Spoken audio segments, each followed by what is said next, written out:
একসময় সনাতন পদ্ধতিতে ধান কাটাই মারাই করা হলেও সেই ধারার অনেকটাই পরিবর্তন এসেছে। গেল কয়েক বছরের ব্যবধানে কৃষিতে যন্ত্রের ব্যবহার অনেকাংশে বেড়ে গেছে। বিশেষ করে মারাই মেশিনের ব্যবহার বেড়েছে কয়েক গুণ। আসছে আমন মৌসুমকে সামনে রেখে দিনাজপুরের কারখানাগুলোতে ধান মারাই মেশিন তৈরিতে ব্যস্ত সময় পার করছেন কারিগররা।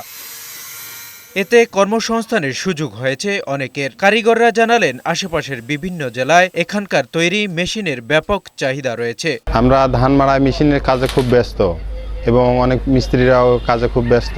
আটির ধান আছে না, এটা আপনি অটোতে কোবাতে পারবেন, আবার হচ্ছে যে ডাইরেক্ট কোবাতেও পারবেন। এই কারখানাতে অনেকের কর্মসংস্থান হয়। কৃষকরা জানালেন, মারাই মেশিনের ফলে অনেকটাই পরিশ্রম কমেছে তাদের। তবে মেশিনের দাম বেড়ে যাওয়ায় এর ব্যয় বহন করা কষ্টসাধ্য হয়ে পড়েছে।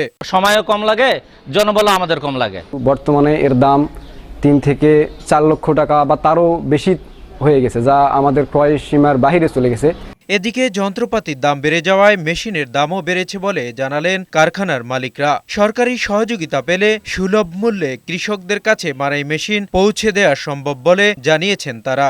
সরকার যদি এই অবস্থায় আমাদেরকে একটু কৃষি লোন টোন বড় দঙ্কের কোনো কিছু দিত, তাহলে আমরা কৃষকদেরকে সুযোগ সুবিধা আরো ভালো দিতে পারতাম। 30-40টা তৈরি করতেছি, সেখানে আমরা 50, 60, 70, 80, 100 পর্যন্ত তৈরি করতে পারবো। প্রতি বছর দিনাজপুরে প্রায় 250 থেকে 300টি মারাই মেশিন বিক্রি হয়, যার বাজার মূল্য প্রায় 100 কোটি টাকা।